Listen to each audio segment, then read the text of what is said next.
what I'm talking about. Wait! Okay, now, from the beginning. Hit it, boys.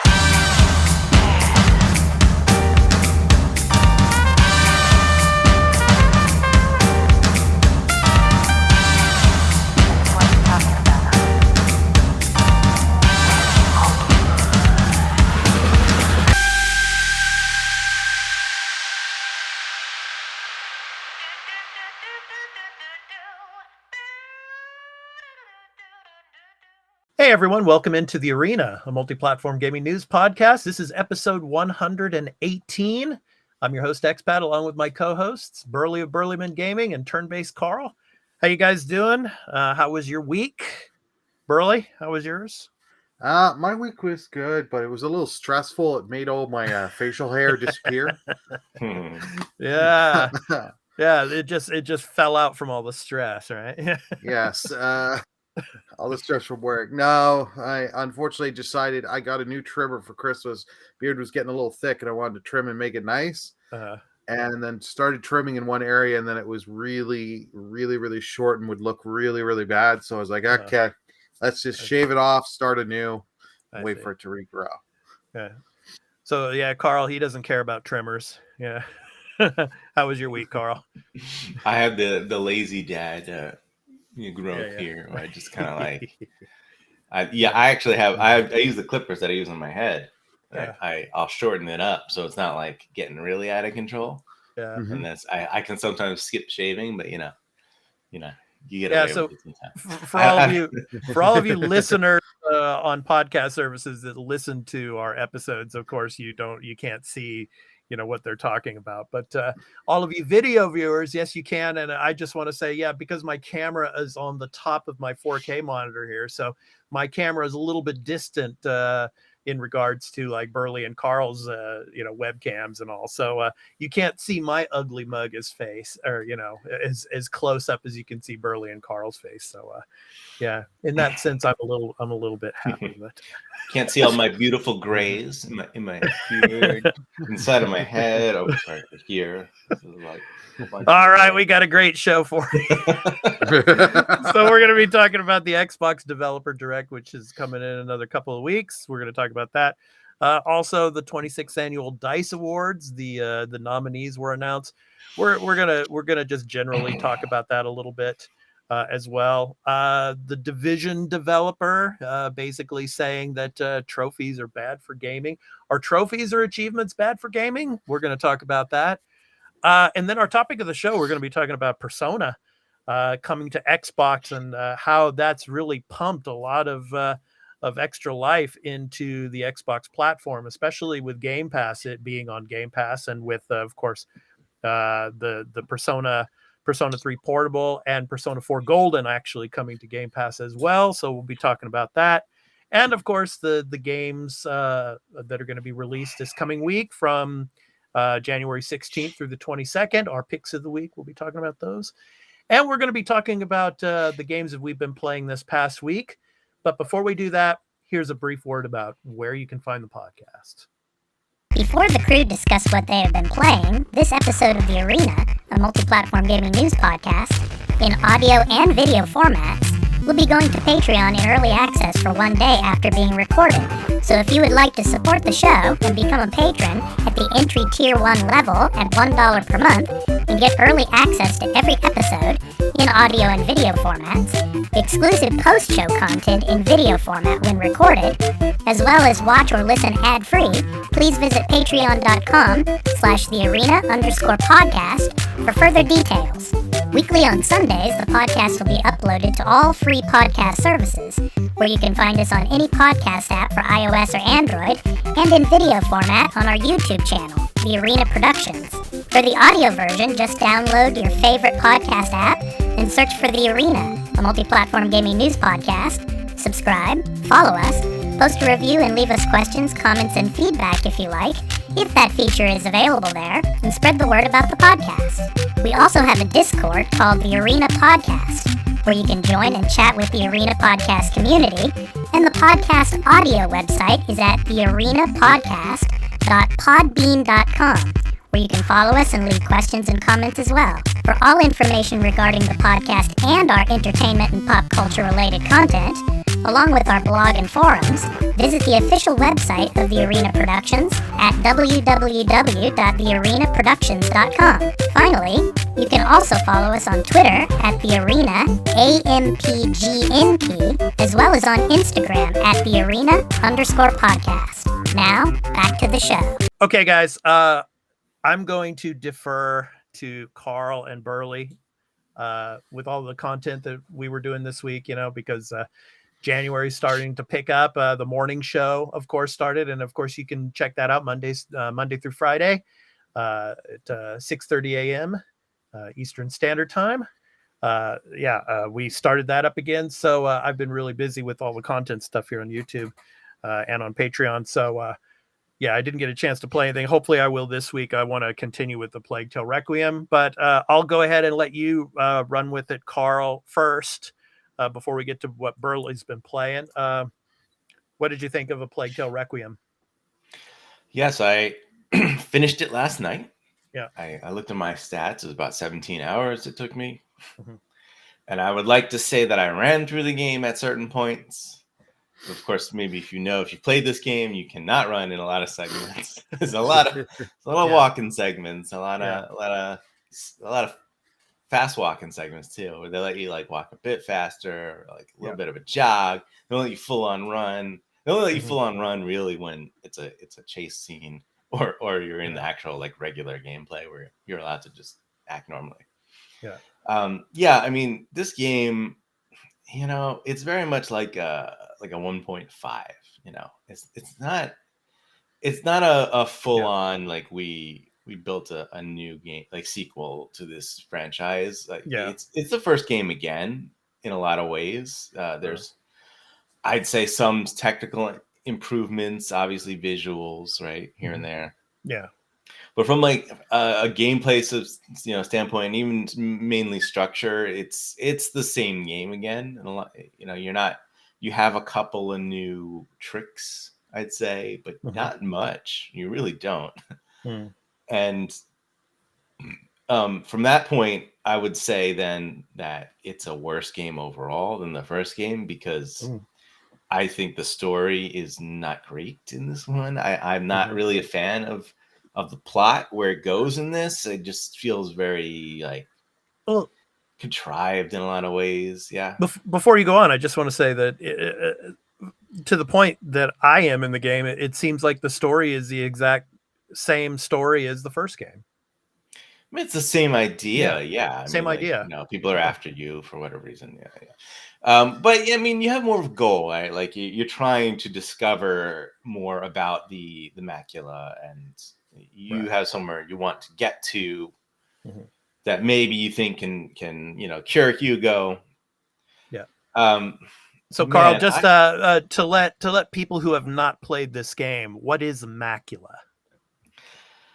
I mean, it's hard to describe because it's a bit of a nonsense when they talk about it in this game. But I guess it's some sort of blood related it's almost disease in some ways that the main kid Hugo has, which enables him or has a connection, let's say, to the rats. I won't talk too much about what. Right. So basically, it has a connection to the Black Plague. In Europe in the 14th century. So but you see the plague thing, it's mentioned here and there, the bite and blah blah, and the plague people, but it's all about the rats. Everyone, this game is all about the rats, and there's more rats, and when they have floods of rats. I mean, it looks cool. But half the time when that's happening is you're running. I hate the running into the screen scenes because they're look at our rats. What? Hold down on the controller as you look at the rats, and I'm I don't want to do that. I don't want this. There's way too much of I have to just walk straight, or I have to just run straight, or occasionally you gotta run and stuff will happen in front of you, and you gotta turn and you gotta turn, climb this. So it's just you're just playing out like a, like an interactive like story thing at some point. It's and then there's the regular gameplay segments of the stealth, and it's fine, but it's not really improved. It just feels very dated. Like AI is silly. I feel it feels silly. The game's supposed to be serious and like have this sort of touching story with Amicia and her brother Hugo, and like trying to survive this like macula thing, like trying to like have a life, Right. And I don't know, I just like laughing at it half the time because there's silliness. It seems silly to me because you die, like you do something stupid and you die. And like, that was dumb. Like I walked slightly too far out into the light and all of a sudden I'm dead. Like I walk somewhere where like there's no rats there, but it's not like really lit, and then the rats come and I'm like, I'm dead. Yeah. There were no rats there. I'm like, I didn't think, and then the next time I do it, it doesn't happen, and I'm like, come on, live this nonsense. Like, so I don't take it seriously, and I run around like an idiot, and I go around just murdering everyone. I don't care that much about like my goal is like, I want to kill every one of these dumbass guards. I just want them all dead. Yeah, let the hate flow through you. Yeah, if I look, like I have like a bloodlust, which I guess makes sense because Amicia is dealing with this issue of wanting to kill people in the game. So every time I see someone unhelmeted, I'm like, oh yeah, here we go. Sling to the head. Sling to the head, man. So I think it's safe to say, Carl, that this is a game that you would rather an Xbox user play on Game Pass if they were subscribed to Game Pass rather than paying the money for it. For sure. Yeah. I would recommend you better play the first one before this, not because you have to, because this game sort of like kind of almost acts like the end of the first game didn't happen, because I feel like they forgot something significant that happens.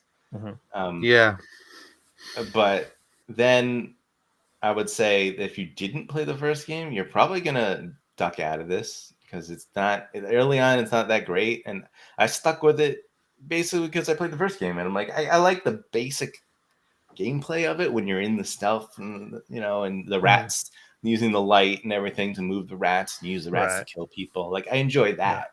Yeah.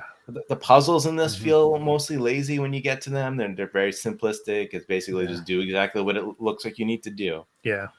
And find the one thing you need to find, the lever you need to pull, and find the cart that you need to get up on a wall or something. It's also very obvious, and I think the level design in this is not as good as the first game. It's not as carefully crafted. It feels rushed, to be honest. Okay. All right, let's move on to Burley. Burley, what games have you been playing this past week? Well, I finished Last of Us Part 1 and the DLC Left Behind. I enjoyed them. I think they are good, but I can honestly say, in my opinion, these games are way too overhyped. Like I understand they came out at the right time. I will give them that. The story, I like the story, but I also have problems with the story and some of the writing. But, and as I said last week, that with the gameplay, the weapon sway, that is just, I'm sorry, that is just horrible. But overall, I can easily see why people really love these games. I eventually will try Part 2. I just don't know when I will get to it. Been playing through Callisto Protocol. And getting farther in that. I was just going to say, sorry, Burley. I was just going to say that in one of the stories we're going to be talking about, obviously about trophies and achievements, there was a story that came out that Callisto Protocol has deleted the trophy that you could get for all the kills, like every kill, like an every kill trophy. So they have removed that now. All the deaths. All the deaths. Yes, I'm sorry. Yes, that's correct. All the deaths. Yes, every death trophy or something like that. Yeah, that would have been kind of cool because there's so many different unique death animations. That's something Callisto does get right. Gameplay with Callisto, like the dodge mechanic, it is neat but gets annoying at times. And it is a game that really does not make the guns feel that good. I'm not too impressed with the guns. Yeah. The baton is nice, especially because I max upgraded that for that damage. Yeah. Boy, do you need it, because this game gives you no ammo. Ammo is so far and far between, and then you'll go out of your way to explore, and it's like, this secret room. Okay, you got 10 credits. Okay, what can I buy with 10 credits? You can't buy anything. No. Yeah, this one is really like Dead Space 1. I think did a better job of the survival horror of just, it gives you enough. It doesn't give you too much. I think it gives you just enough, and you have that storage system where you can swap weapons and all that. You don't, at least as far as I'm at near the end of chapter 6. I know there's 8 chapters in Callisto. I can understand why the reviews were the way they are for Callisto.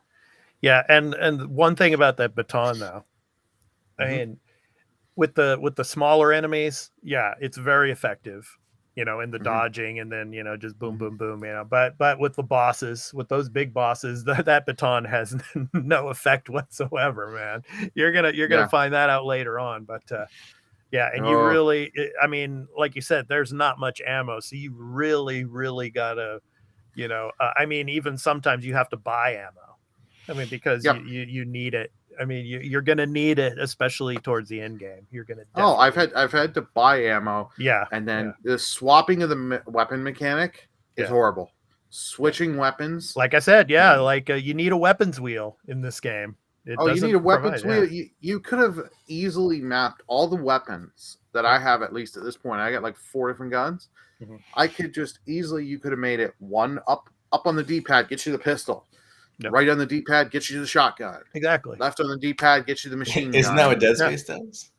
Yep. You had like the 4 weapons, right? You just Dead Space. That's what Dead Space did. And these are the same same developers of it. So it's like, I don't know what they were thinking on this. Like, this is maybe the challenge aspect to it. It's like, make it more difficult, But you can make the game more difficult. If you give me good control, and then you can make the game a lot more. You can make the game more difficult. Like, this game is I think they're putting it way too hard because the length. Some of these chapters are quite short. If you're skilled enough. Yeah. So it seems like they made this game way harder just to add length to the game, to make it so it's not a 6-hour game. Like, if I wasn't gifted this as a birthday gift, I wouldn't spend $100. I've had so many people by chat, this looks good. I'm like, wait for a heavy sale on this. It's going to be interesting in the summer when the DLC comes out for this, whether they address some of these issues with like the weapons, like swapping weapons and things like that. We shall see. But did you see the story about them not meeting sales expectations? I saw that, and I understand it. Yeah. If you don't put out a quality product, it's not going to work. It was like their expectation was 5 million copies to be sold, and they've only sold I think they've sold less than 2. Yeah. That's what I saw. Yeah. Even Plague Tale Requiem has a hot swap like for your weapons, which I, by the way, didn't know was in the game until like halfway through. That like I was using the original game, like you hold the trigger and you have the wheel, right? And you can set, which is fine enough, and that lets you swap. The way they do it is a little different in this, but lets you swap between like the effect you're adding to your weapon, which is like fire or extinguish or whatever. In this one, while you're holding the aim, like left trigger, you can hit left, right, or up and down on the D-pad and swap between your weapons and your weapon effects. Nice. Oh, that's nice. I was like, that's convenient. I wish I knew that sooner. And I'm so used to using the old one that I forget that that's there, and it's much better. I'm surprised, like in the game, a tutorial didn't like pop up to let you know about that. Yeah. I don't think it did. If it did, I maybe I glossed over it because I knew the other way, and it was, and I just got used to it. But I don't know.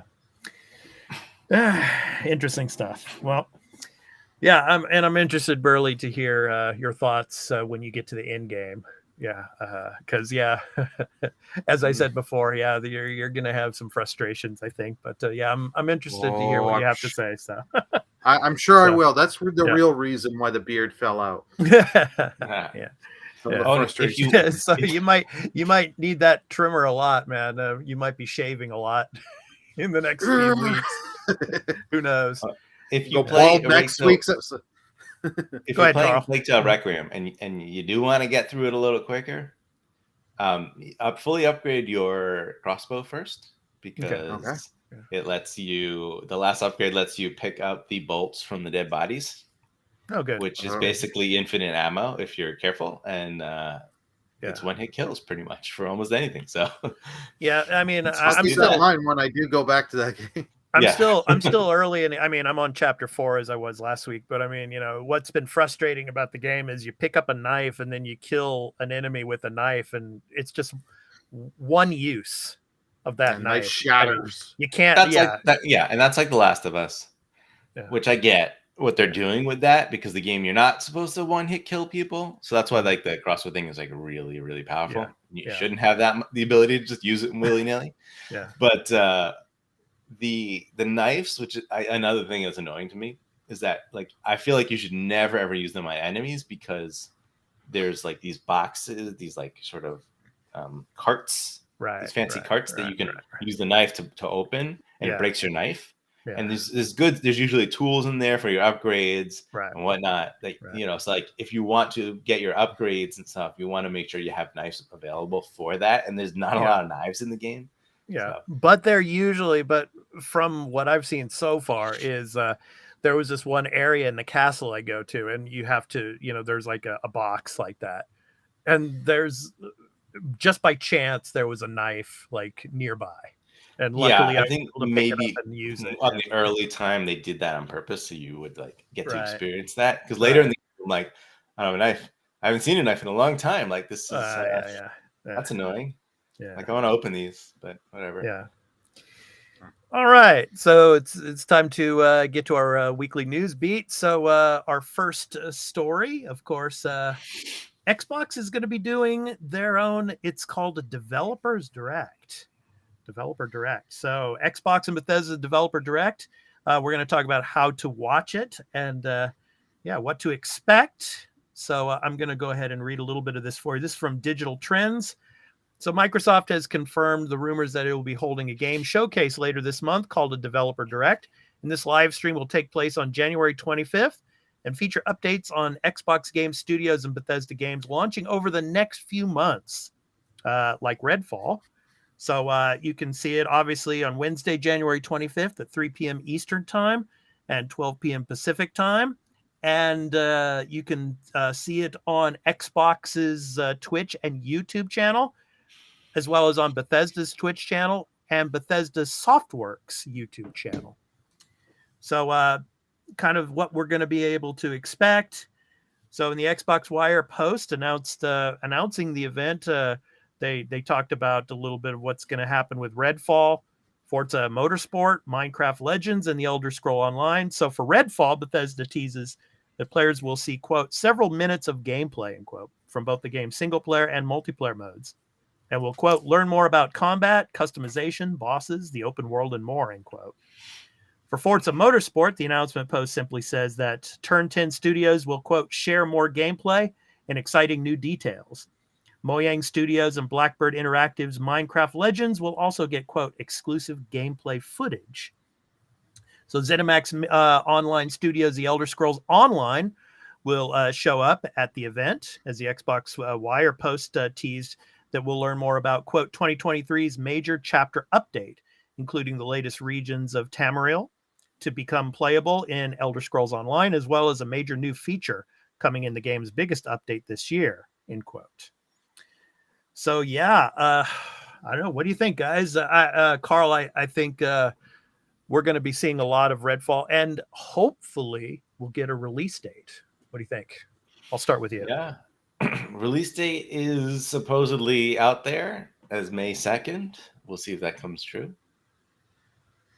Mm-hmm. This is great. A lot of people are talking about this as exactly what they need to do. We'll have to see when it actually comes out if the format is solid, and what we what fans are asking for, and what really works for sort of 2023, right? As a way to show off these type of games. They said they're not going to do the sort of like developer like interview style, which is good. So it's going to be more like developers in their studio, sort of like, hey, this is the game. This is talking about the footage. Here's the footage. We're going to talk about what we're doing in here, how this works, how that works, or I don't know, things like that nature. Which it sounds good. Which sounds better. Yeah. I mean, no Starfield, which is fine because they said it's not going to be there, and they have another event coming. Yeah. So my question is, do you think Xbox could make this developers direct into a semi-monthly thing, kind of like what we have with Nintendo with their Nintendo Direct style presentations? Oh yeah, I mean, I don't think there'll be any regularity because there isn't for Nintendo or Sony. Like they do it when they have the content ready, But will they do it? I feel like if this goes over really well, then this will be something they're going to want to do as often as they have the content. Yeah, like maybe seasonal, like one for like January, like we're going to have now. And then maybe the next one will be like in April when it gets close to the time when the supposed release of Starfield is. I mean, like, will the Starfield show thing be also called a developer direct? Maybe. That would make sense. I certainly hope it's not too far off because the game, like as stated and as it says on there, the update on the Starfield like FAQ, that the game is still coming in the first half of the year. So you gotta. I hope hopefully maybe this is next month. We're gonna see the Starfield thing. This is what people want. They want more information. They want deeper dives into these and more gameplay of these games. So we're going to see how it goes. Burley, are you excited for Redfall? And what do you think? What are your thoughts on this developer direct? I am excited for Redfall. Like the last trailer and footage that we got of it has sold me on wanting to try this game. So I'm curious to see with this developer direct what we're going to get with it. If we're going to get the release date, I'm assuming we will.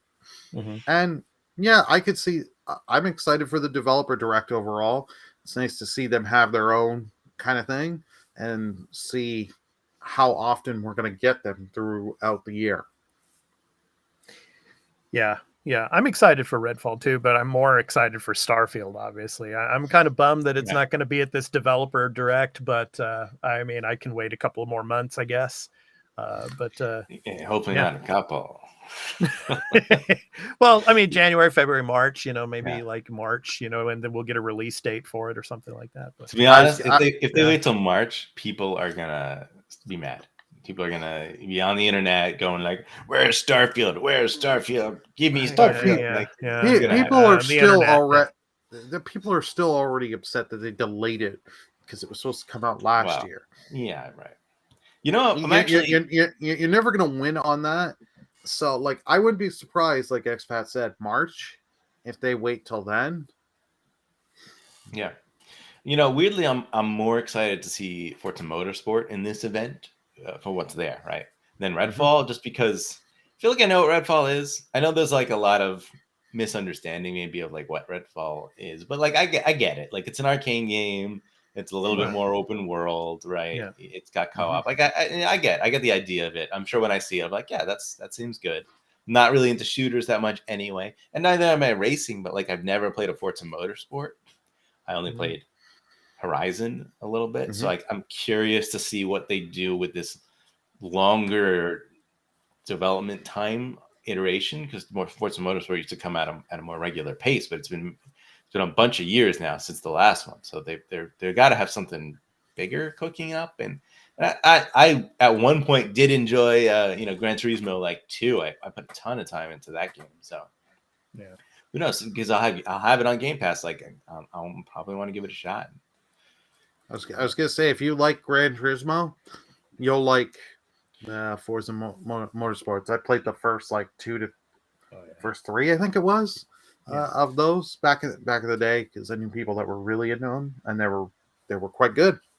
Yeah. I kind of miss track racing because, the open-ended games, like these open world sort of Horizon type games, like you're just kind of racing on whatever. And yeah, there's like tracks that they make within the world. But like I don't know, I kind of like a very defined designed track, right? Yeah. That, like, Come that on, you guys. play, a lot, you come learn on, well. man. It's all about Mario Kart racing, right, Burley? Hey, I hear you. Yeah. I streamed that on Sundays, and hey, I was top 2% of streaming Nice plug, on Burley. Twitch. Yeah, well, hey, you're gonna give me, you're gonna step me up for the plug. I'm gonna take it. Well, that's why I said Mario Kart racing. Yeah. So. All right. I have fond memories of playing. Was it MotorStorm? I think it was PS3 with a friend of mine when he had like PS3 really early. It's a good game. Good stuff. All right, so let's move on now. So, of course, the DICE Awards are coming up, the 26th annual DICE Awards, and the nominees were revealed.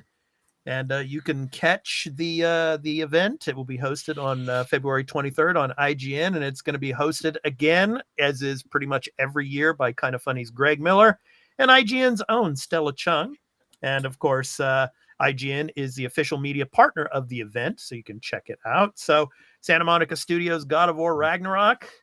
Of course, we have this for all of you video viewers. You can see the image there of Kratos not knowing what DICE stands for. But anyway, Santa Monica Studios' God of War Ragnarok is leading the pack with 12 nominations. And so we're just going to talk a little bit briefly about our reactions to these nominations. So, Burley, I'll start with you.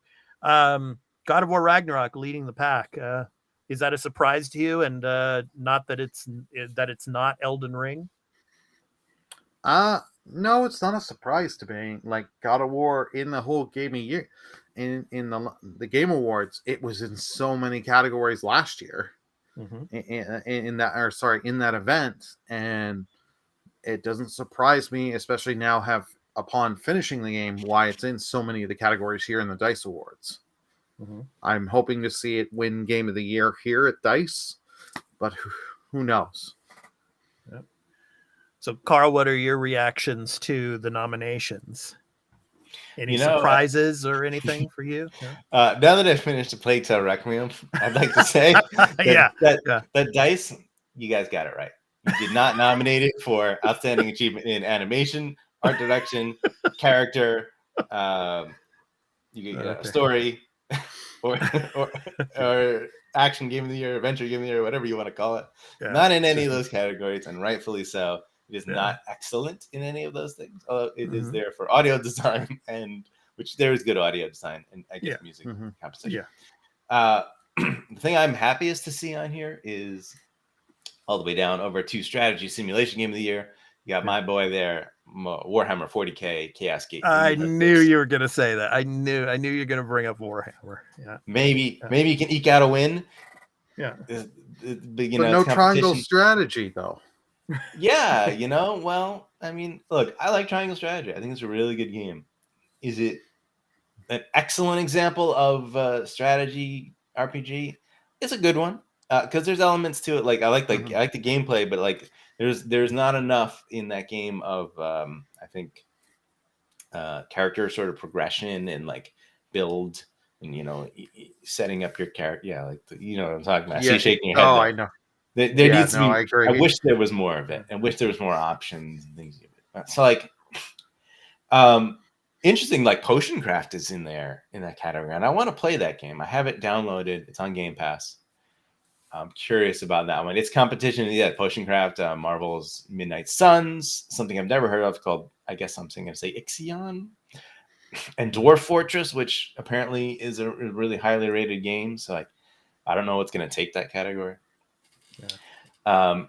But I'm happy to see it get recognized because I thought it was excellent for a studio that's never made a game like that. They only did like smaller, like I think mobile stuff, and they made this bigger turn-based, strategy RPG. Yeah. What else is interesting here? Fighting Game of the Year. They did not nominate something ridiculous like a Sifu. It's a good job on you guys. Which is not a fighting game. It doesn't belong. Good job. Okay. Yeah, I mean, outstanding achievement in character. I just want to say, I really hope that the Aloy of Horizon Forbidden West wins, but it's probably going to be Kratos. So yeah. I don't know. Yeah, it's gonna be Guybrush Threepwood. yeah. I didn't care enough to play, so I didn't find that. Yeah. Just if he has a good story arc in that game, although I sense it's more of the same. But I think Burley can attest to whether or not his story arc is really good or not in that game. What do you think, Burley? Whose story arc? Sorry, Kratos. Kratos. Oh, him and Atreus have a really great story arc through that game. And I think Aloy does as well too in Horizon Forbidden West. But yeah. Oh yeah, no, like I would like to. I would be fine if either one of them won either Kratos, Atreus, or Aloy. Yeah, that one is a hard one for me to pin which one I'd rather see win. So for Game of the Year, guys, do you think the DICE Awards will turn away from Elden Ring and give it to God of War Ragnarok? What do you think? I'm gonna say no. Mm-hmm. Mm-hmm. They better. We'll see. Well, because I don't know. I mean, because they might go crazy and give it to like Vampire Survivors. Don't put that past them. They gave it to Untitled Goose Game, right? 1 year. Yeah, I think so. Yeah, they did it. Yeah. Mm-hmm. So and another surprise that I'm happy to see getting in some of the nominations, Immortality. That's another good game as well. So. Yeah, I do want to try that, and that is on Game Pass. I haven't. I feel like that seems interesting. Yeah. What was on here that was interesting? RPG of the Year has Citizen Sleeper, which I've heard a lot of people say good things, and that came to Game Pass, and I don't know exactly what kind of a game it is. So. And Weird West is on there, which that surprised me, but I played that and that was interesting. I did like that game. That's the one I played, right? What was the other? Evo West is the one that's the newer one. Yeah. So Weird West, that's a cool one. Yeah. I think that game has a lot of potential. Like I want to see them do more if they want to do another one. Yeah. So I'm happy to see that there. Yeah. Yeah. Yeah. So so coming soon. So of course, when the winners are announced, we will be bringing those to you, of course. So, all right. So now it's time for our discussion topic. So kind of our weekly gaming, not so much news related, but more of a kind of like a discussion topic. So this week it was a bit of news, but the Division developer.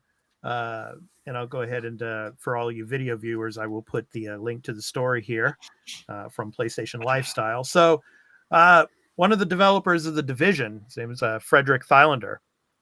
So there was a story of one of his quotes talking about how achievements and trophies have been bad for gaming. So he basically says achievements and trophies have been quote, achievements and trophies have been bad for gaming. It narrows games down, it disrupts and diverts attention, and it eats resources that could have made the game or games better, end quote. So, I mean, there's a lot of people out there that play games only for trophies and achievements. A lot of people are really, really into them. They're really focused. They're very competitive gamers that really want to be completionists and complete a game 100%. But yeah, I mean, what are you guys' take on this? I myself personally, I'm not that big on trophies or achievements. I mean, if I get them, great. If I don't, oh well, but yeah, are they truly bad for gaming? What do you think, Burley? I'll start with you on this. What do you think? I'm gonna say yes, they are. As we all know on this show, there's the running joke and everything. I have a problem with trophies. I have 129 platinums. Please, for the love of God, someone help me. I have I think I have 12 or 13 or something. I'd love to be you on that. Really, just always buy the Switch version, okay? No, that's just dumb. But then there won't be any trophies or achievements to bait you. Yeah, true. But then the game will run poor. I know. And I'm gonna something that would be a 30-second load screen on the Switch would be 2 seconds on the PS4, PS5, or PC or Xbox. True. These I've hated since their inception because they just are like, they started out, from my recollection, they started out not too bad. They were more just, hey, as you're going along and playing the game. And then some of these have become ridiculous, what they want you to do just for like a low-level bronze or a silver trophy. Yeah. And these things have just, the developers know, like some developers feed into it and some don't. What is the stupidest trophy you ever got? I mean, or let's say the stupidest platinum you ever got. I'll tell you mine. Do you remember that game? It came out on PS4. It was called My Name is Mayo. Yep. And I it's have like that one. Yeah, and it's like, it's basically all it is a mayo jar, and you're just tapping the mayo jar like 100,000 times, and you get the platinum trophy. 1,000 times or something like it. Yeah, something like that. Yeah. The worst trophy. Yeah. I don't know about achievements, Carl, but can you think of a time when you got an achievement and it was like, man, this was just a meaningless achievement? I mean, I don't know. They're all meaningless to me. Okay, all right. We're getting to you in a second. Let me tell you about my one platinum trophy. Yeah. Yeah, I got one. It's for God of War 3. Okay. Oh wow. And it's because I bought that game, and not recently I had played God of War 1 and 2, the combo that came out. Yeah, collection. Mm-hmm. And it was great. I love those games. They're awesome. And I was excited for the third one. I got the third one, and I played it over the weekend and beat it. And I was like, all right, I guess it's over. I'm waiting for this game for so long, and that's it. I played it in like a couple days, and I was like, I guess I'm done with this game. But I'm like, well, there's some trophies. There's things to do in this game. I guess I'll get some extra time out of it, and I'll try to get these trophies. And I was like, that's not that hard. I'll try. And one of them was like kind of supposed to be tough, but I guess I sort of cheesed it in some way, and I got it. And I was like, all right, cool. I got the platinum. Great. Mm-hmm. I got an extra maybe few days out of it. Yeah, that's it. Mm-hmm. My most rewarding platinum trophy was Assassin's Creed Odyssey. I loved playing through the Greek Isles and just going from island to island. And I mean, just the visuals in that game are so beautiful, especially on the ocean. Just going through it and, collecting everything that I could possibly collect, and, just going through all the trophies and, just having a fun time with that game. I really enjoyed it. So, but anyway, go ahead, Burley. Mention why. Go ahead and finish what you were saying on why you think trophies and achievements are bad for gaming. This just hits for people that have OCD or OCD like tendencies. This stuff really gets under people's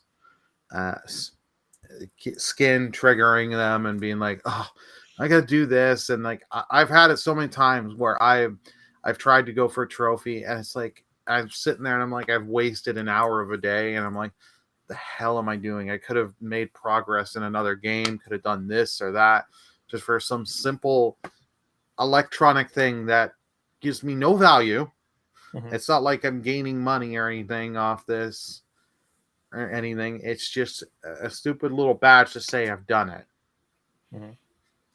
Do you think that games should have like a disclaimer in it, like kind of like with when it comes to bright flashing in games? You could have a seizure or something like that. Have some kind of a disclaimer in the game when it comes to that situation with trophies or achievements. No, I think just let's get rid of them. They add no value. Like they add no value, but honestly, Sony is not going to get rid of them. Or just just make an option like before you start the game, like you choose a difficulty level before you start a game. Have an option to choose whether or not you want trophies or not.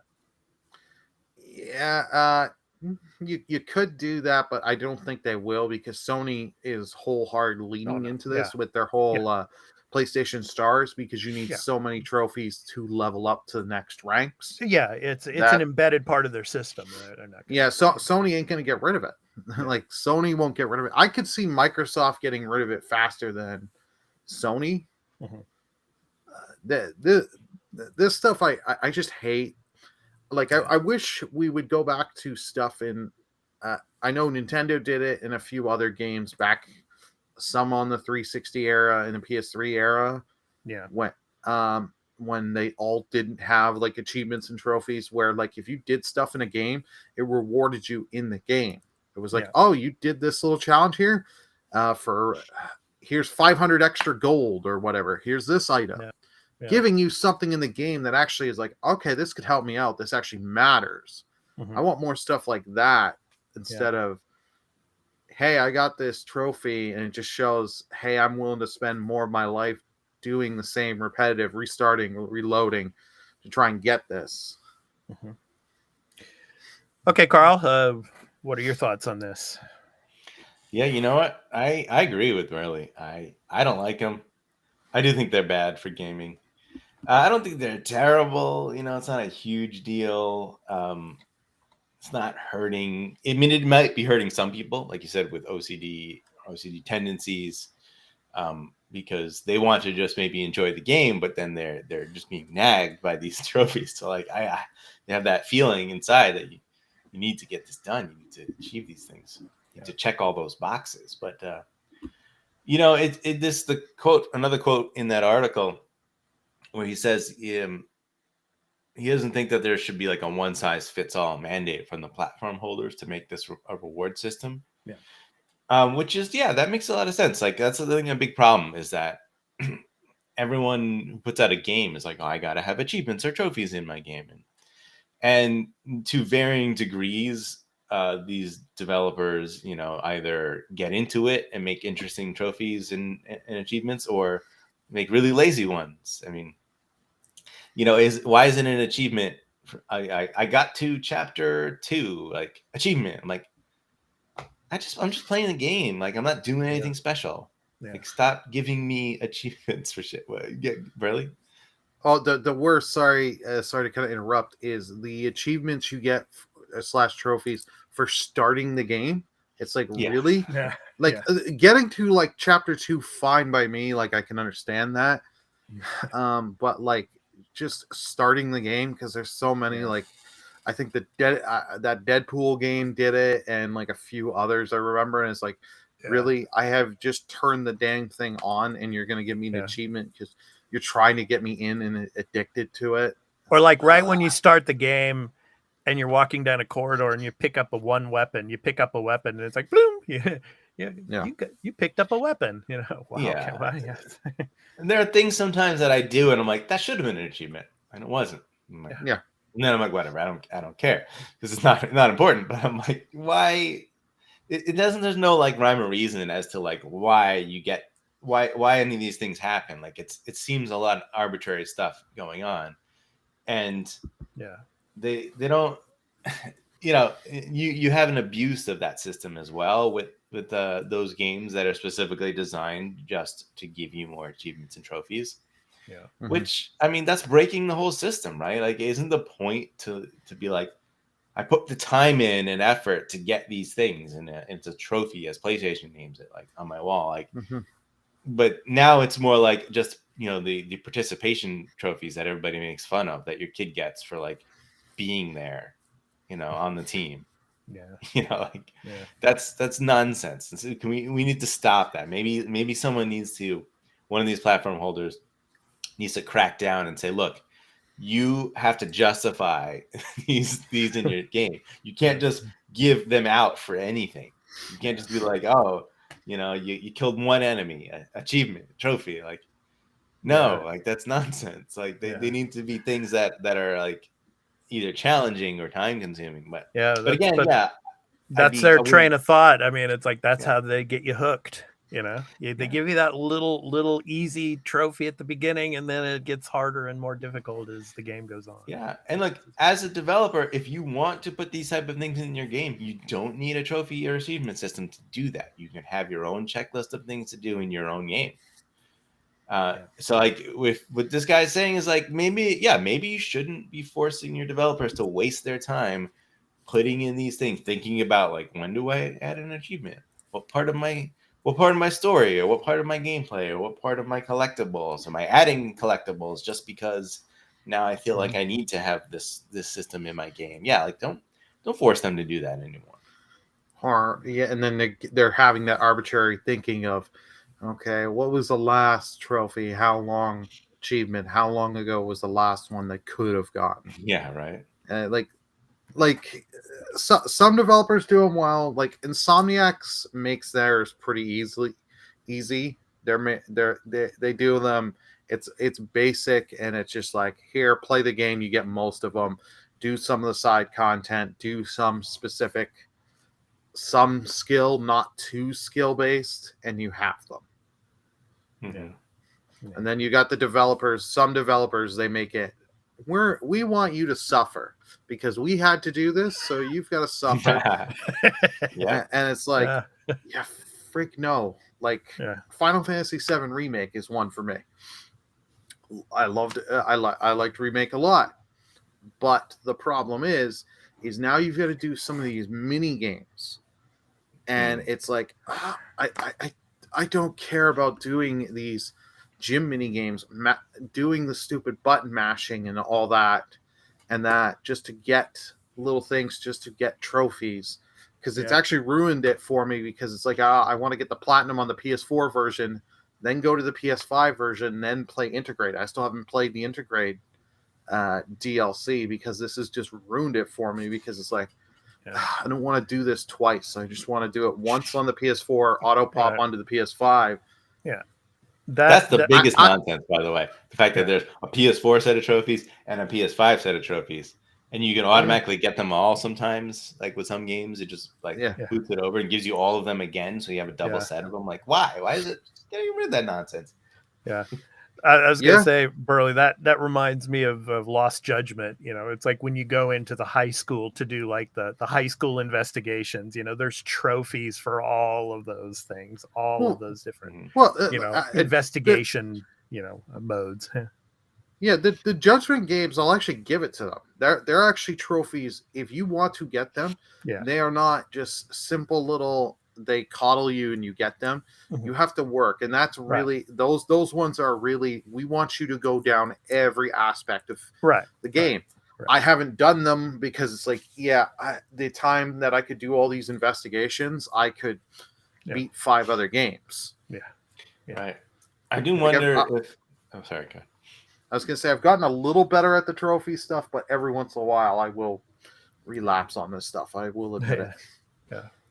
Yeah, I wonder if they'll ever be able to address this in some way, because it's too ingrained in the system, right? We can't get rid of these. If Microsoft say, because they'd be the ones who could try, there would be a pretty significant backlash.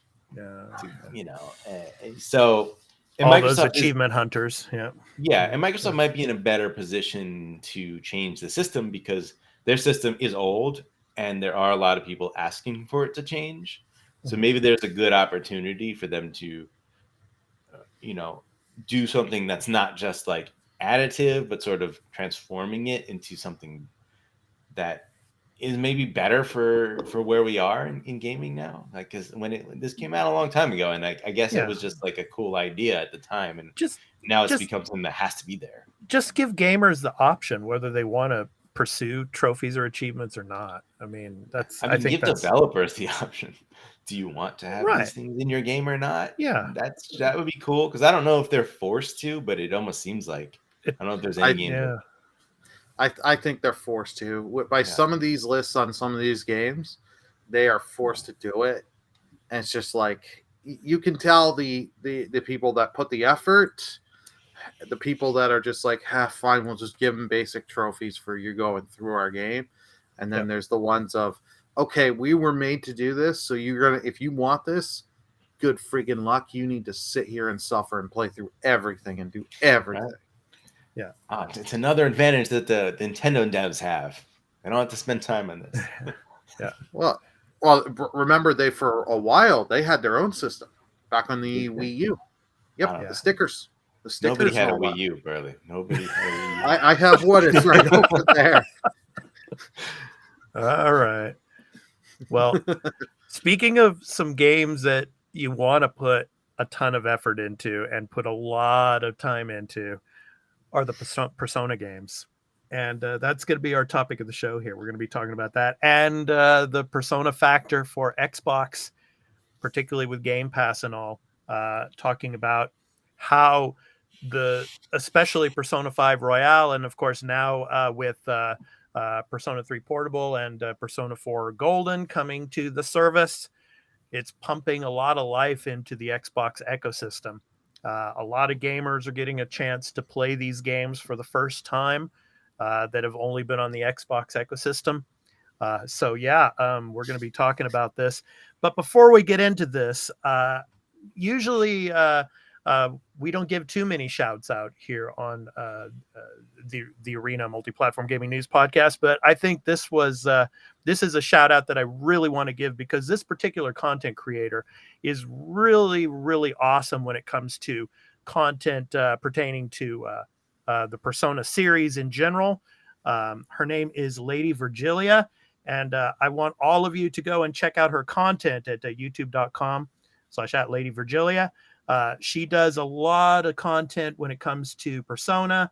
I mean, a lot of her content is based on, for example, the symbolism when it comes to the socio-cultural aspects of Japan and how it pertains to Persona. And one of her videos that I really, really love is the one where she talks about the villains and that these villains are actually real when it comes to Japanese society.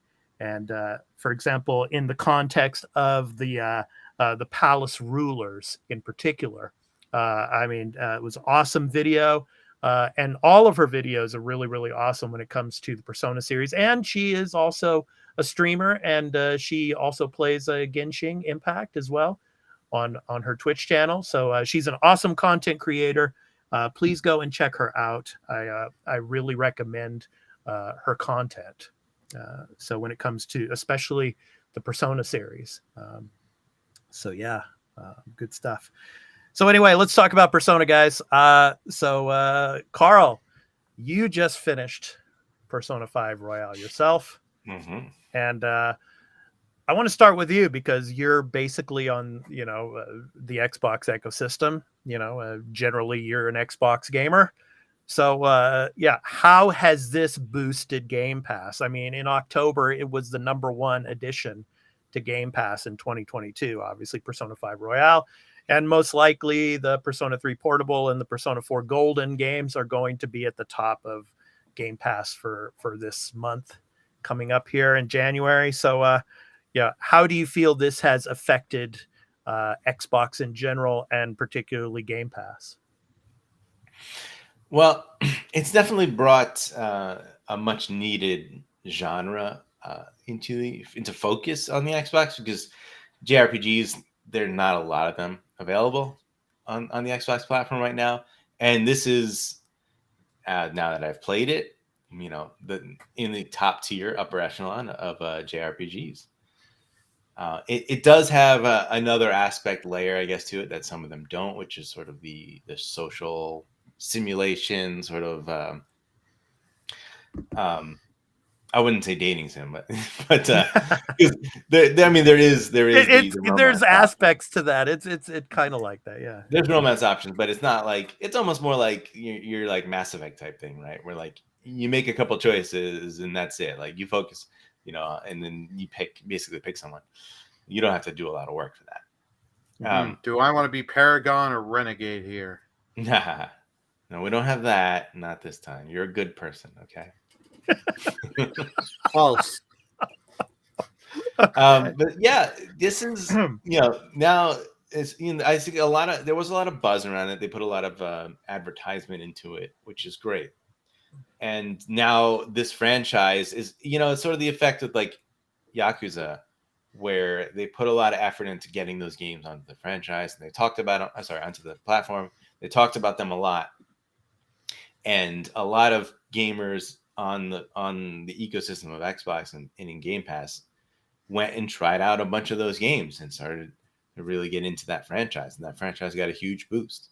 And we'll see what happens with P4G and P3P when those come out later this month. If they get as much, if they get talked about as much. I'm gonna play Persona 4 Golden, and 3. I'm not sure if I'm gonna jump into. It looks interesting to me, though.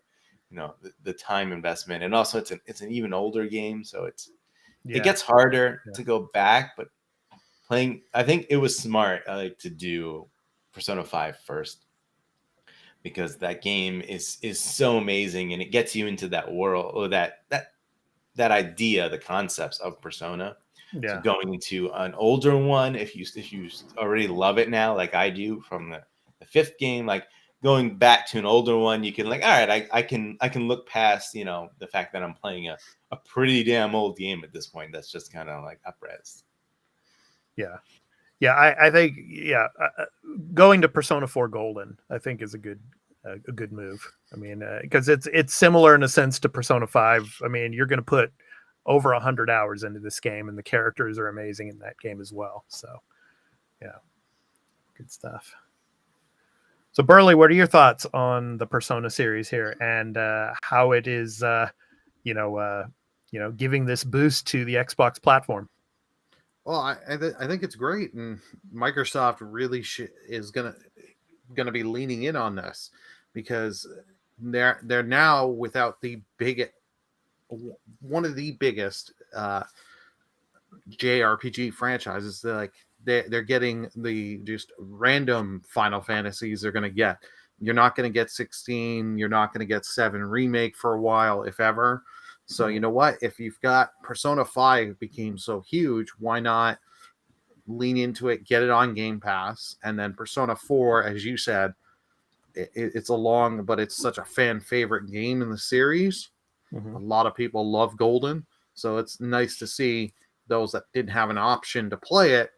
You've got it, get it on Game Pass, and then Persona 3 portable, giving people another entry in the series.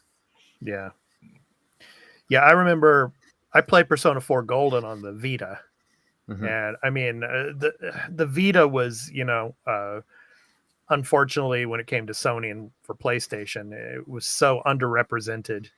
I mean, that was such a cool handheld device, and to be able to play these games on it, particularly Persona 4 Golden, was amazing. And I'm sure if the Vita was still around, like a new iteration of the Vita, I mean, Persona 5 Royale would have been amazing on it. To have something like that on it, but well, they could have had just base Persona 5, in all honesty, because Persona 5 came that PS3, PS4 era. They could have put it on the Vita if Sony was actually intelligent with what they did with the Vita. But as we know, history has shown they were not. I'm glad to see this franchise get more love. I've been diving into it myself, so it's nice to see that I've got now easy access to 2 more games in the series. And the other 2, 1 and 2 are so old. Like, I don't know if you would do the original versions. I think you'd have to, because I know there's the PSP versions of 1 and 2. And I think I can't remember, because like I know 2, there's 2 different versions of 2. So I can't remember if the PSP version is the one that combines the 2 different versions, so you get like all the quests and the side quests and all that. What do you guys think? Obviously, Atlas at the beginning of this year, of course, in their New Year's announcement and their greeting card, they talked about unannounced games that are going to be coming down the pipeline this year in 2023. Do you think Persona 6 is one of them? Carl, what do you think? Certainly hope. it will be announced soon. But whenever they're ready. It's been a long time since they actually made Persona 5, and then Royal was a bit more recent, but and considering what they added, I've looked at the difference between 5 and Royal, and they did a lot. I'm actually really impressed with the things that they've done. I think they learned a lot because the things that I've read about the gameplay, sort of tweaks that they've done to it, if it definitely seems like Persona 5 Royal is definitively the better version. And there isn't really, because really Persona 5 is the original version is in the game, right? It's like you can have the original ending. That's really, you don't have to do the extra palace. If you didn't know that was there, it wouldn't change too much. I kind of lost where I was going with this. What they're going to announce. I hope that they put out a survey a while back I filled out that was asking a lot of questions of like, what are the other franchise would you like to see and on what platforms, and would you like to see this re-released or this remade or remastered or whatnot? So like, I think the Shin Megami Tensei franchise is something that they could start putting out on other platforms, right? That's one. I don't know if there's any one in that franchise that would like hit really hard. So you might want to do. Yeah, if they're gonna do any one of them, it'd probably be 4. That was the one that was on the 3DS, because if I remember correctly, I think that was the one that a lot of people, I remember when it came out, were really, really enjoying. And I know it got its re-release, like an extra edition, like I think it was called the Apocalypse Edition, that added more content. Okay. And there might be more work to be done for games that are like a 3DS game, right?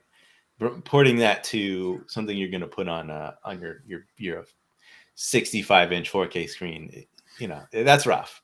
Adding some difficulty options to make the first couple hours of the game actually enjoyable, please. Well, see, like there's work to be done. So like you can that is sort of thing I think they could do like Yakuza, where it's like, let's just drop all of the games. We'll port everything.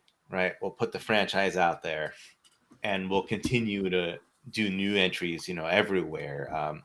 SMT5 is sort of like, I guess that's the most recent. It's only on Switch, so like I think they should announce that for Xbox, PlayStation, PC. If they want that franchise to grow, I'm not as interested in that franchise. And remakes now, I think there's option. There's other like Catherine, right? Didn't come to Xbox. I think that the full body. Catherine I was gonna say I thought the original did, but the original did. It was on 360, but they missed the re-release. So like, if you want to play it now, I'm not even sure if the old version is backwards compatible. If it is, then I guess it doesn't matter. But like, there's other smaller games that they could bring to Xbox specifically. But in general, like maybe remake Persona 3, right? Because it seems a bit dated, right? Or I don't know, Persona 1 and 2, I don't know if there's value in really putting effort into remaking either of those, or there's options out there, but Persona 6, like that's going to be big and huge. That's going to be huge. That's huge. There's a lot of eyes on that franchise now. Yeah, and it would be amazing and awesome if it would come to the Xbox ecosystem day one as well. I think it has to at this point. Yeah. Well, especially all the hard work that they've been putting into getting a lot of the Japanese franchises. Another franchise series that's on Game Pass is another excellent series as well, the Danganronpa series. Should check that out. That's another cool series. Yeah. If you look at what Sega's doing, I don't see at this point them going back, because you look at Yakuza, Like a Dragon Ishin, right? That's going straight to Xbox Day One. I'm pretty sure the other game too. The Man Without a Name, or whatever they called it. I don't know. The other spin-off to that. Yeah, well, they're all now being called Like a Dragon, because Ryuga Gotoku in Japanese, in English it's translated Like a Dragon. So Like a Dragon, and then Like a Dragon 8. Is going to be coming as well. So yeah, exactly. So Sega's seen the value in just like, let's put it on all platforms, and I don't think they're going to go back on ever taking, money to like, let's just put it on one platform. The subscription service thing is sort of the new version of that. Like, maybe that's where we should like fight. Like if Microsoft and Sony want to fight over who's getting what on a subscription service, go ahead. Just let people buy it wherever they want. Yeah. All right. So that was the topic of the show. So our look at Persona on the Xbox platform and on Game Pass. So now it's time to switch to the new game releases for the week of January 16th through the 22nd. And of course, the link, you can see all of the games that are going to be releasing this upcoming week. You can check out at releases.com. So for all of you video viewers, the link is below there. So you can go and check that out.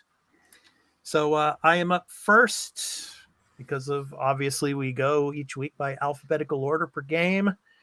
So my game is first. And this week, my game is called A Space for the Unbound.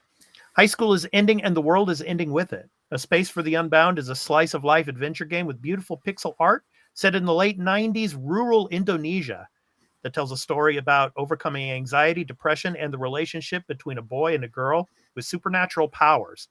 Follow two high school sweethearts, Atma and Raya, on a journey of self-discovery at the end of their high school years. When a mysteriously supernatural power is suddenly unleashed, threatening their existence, they must explore and investigate their town to uncover hidden secrets, face the end of the world, and perhaps... Let me go ahead and stop this here before it goes to the next one. Yeah. So anyway, let me go ahead and stop.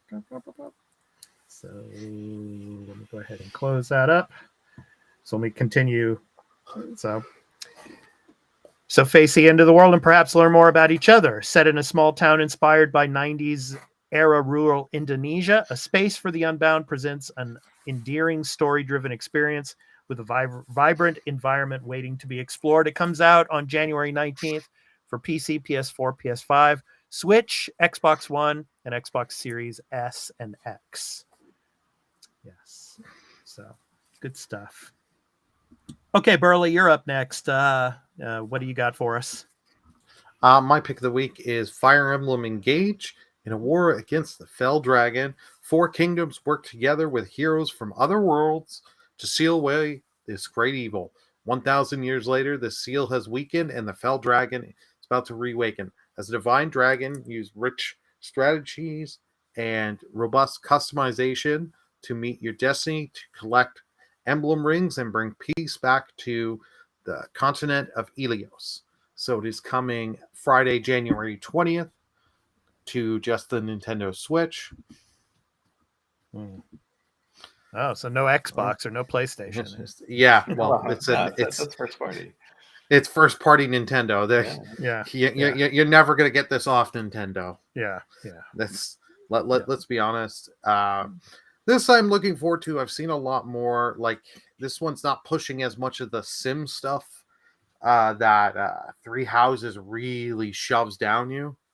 So which is nice. Like I do like the talking and the interpersonal relationships in Fire Emblem, but I think Three Houses went a little too much on it, especially with you teaching and all that. This perfect. I disagree. Give me more. I'm interested to see how they're going to use and put the old characters from other other games in the series in the story. I'm curious on that. I don't think they needed to do that, but we'll see how they do it with the story and how it goes. Yeah, it looks pretty cool. All righty. Okay, Carl, you're up next. What do you have for us? I chose Persona 4 Golden, coming on Thursday, January 19th to PlayStation 4, PS5, Switch, Xbox One, Xbox Series X. Yeah. Already and I just before you go on, I just want to say that this the video clip here, it's Persona 3 portable, P3P and PS4 Golden. Also coming out the same day, so it's fine. Yeah. In a quiet town in rural Japan, a normal teenager begins a year-long stay with the unsettling news that there's been a murder, and soon after, another. Who is bringing such devastation to this peaceful community? Are they connected to rumors of the mysterious Midnight Channel broadcast? And that's all they say here on this description. Which is great. I mean, look, that description alone, I'm like, oh, that's very different from Persona 5. So that's great. Yeah. I'm excited to see this different type of story told. Yeah. Yeah, and a lot of interesting characters as well, like in Persona 5. So, yeah, it'll be interesting. And you're going to put a lot of time into this and into that game as well. I mean, easily over 100 hours you'll put into it. So, yeah, good stuff. All right. So those are the new game releases, our picks of the week. For the week of January 16th through the 22nd. Of course, you can go to releases.com to check out all of the new releases for that week. So, all right. So next up, of course, before we end the show, talking about the games that we'll be playing this upcoming week. So, Burley, I'll start with you. What are you going to be playing this upcoming week? I'm going to be finishing off Callisto Protocol. I'll be working on Final Fantasy VII Crisis Core Reunion. Mm-hmm. Okay. All right. And Carl, how about you, man? Now that you're done with the Plague Tale Requiem, yeah. So. I want to play Chained Echoes. Okay. Man, it sucks because I feel like if I start that, Persona 4 Golden's like next week. What's gonna happen? Am I gonna start that? Like, I'm not gonna finish Chained Echoes. I don't think in that much time. I know it's obviously not, no, because I know it's not a long game, but we'll see. I think it's about 30 hours Chained Echoes I saw. Yeah. Yeah. I'm looking at it right now. 30 hours for main story. You can do it. Just give up every other aspect of your life besides podcasts and Chained Echoes. That's all that matters. Can't do that game dirty and skip it. So I don't know. Well, maybe I'll just I can push back, delay Persona 4 Gold. Maybe I'll jump in, give it a little test, and then go back, finish off Chained Echoes. Yeah. What about the One Piece game? That's not out yet, is it? That did come out yesterday. I do actually have it. I got my copy in. I'm at my parents', so haven't been able to sit and play it yet. I will be trying that out on when I do get a chance. There's a demo out there I wanted to check out, but I was like, I'll just wait for Burley to tell me about it, and then you didn't play it. If it's good, the nice thing they said is it is doing one of those things of the first 2 hours. The demo is like 2 hours long, but those 2 hours of progress that you do get in the demo do transfer over. Mm-hmm. Yeah, reviews seem to be pretty good. I think it seems like it's a good, decent game. No. Are you a One Piece fan by any chance? No. I've wanted yeah. Go ahead. I've heard you don't have to be a One Piece fan, but you really get more enjoyment because they make a lot of callbacks and references to the manga, the anime, and stuff. So that's the problem with these type of things, is that I would like to be just sort of introduced to it all. Like, it would be nice if it was just like, let's just forget the canon and the start from the beginning, in an RPG like this. But I don't know. I guess that's not for the regular fans. It's fair. All right. So some programming notes. Obviously, The Last of Us HBO Max series is starting this weekend. We're going to be doing, of course, our episode recaps and reactions to those episodes starting next week. So stay tuned for that. Those will be going to, of course, all of you here on the Arena Productions. And of course, we have a Patreon as well. And we'll be doing eventually a Willow Season 1 reaction video. And that'll go up to our Patreon. The ad-free version will go up to our Patreon, as well as here on the Arena Productions YouTube channel. And of course, February is right around the corner. So our Star Trek Warp Factor 10 show will be starting up again for 2023 with and Burley's going to cringe, obviously, at, of course, Star Trek Picard. The final season 3, is going to be coming out. We're going to be doing review episodes on that as well. So, beam me up, Scotty. Get me out of this. Come on, man. Yeah, I mean, come on. You like the Next Generation. I mean, this whole season is going to be focused on the Next Generation crew. I like the Next Generation. Next Generation had a good thing called writing. Give it a chance. Maybe this season will be better. So yeah. So we're going to be doing a weekly episode reviews of that. So a lot of content coming out for you. And of course, in February, we got Quantum Mania. So our the Marvelous Marvel Discussion Arena show for 2023 will be starting up. We'll be doing a review of that film when we get a chance as well as whenever Carl gets to finish watching Avatar. We will do a review episode on the Avatar: The Way of Water film. So we'll be doing that at some point as well. So, yeah. So a lot of content coming for you over on Patreon and, of course, here on the Arena Productions. So I want to thank all of you patrons for all of your support. Thank you so much. And for all of you on our YouTube channel here at the Arena Productions, thank you so much for your continued weekly support of the podcast and all of our other content. So thank you so much. So to end the show, our indie recording artist spotlight. This week's spotlight is on Jane and the Boy. Never strangers to the show, Jane and the Boy are a duo who work remotely between the United States and the UK. Their style could be described as indie pop infused with singer-songwriter bops from the title song of their album called Good Feeling. So this has been The Arena, a Multiplatform Gaming News Podcast, episode 118. I've been your host, Expat, along with my co-hosts, Burley of Burleyman Gaming and Turn-Based Carl. We hope to catch you in the next episode. So take care, everyone. Peace out.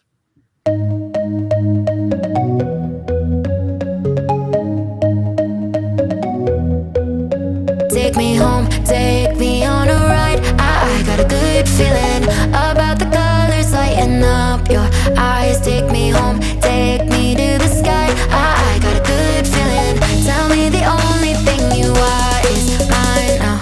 Na, na, na, na, na, na. I got a good feeling. Na, na, na, na, na. I got a good feeling. Good feeling. You wanna know is how to hold on to it every moment. Dive into it like my love is an ocean. It's overflowing. I swear it's golden. So good that I'm rolling.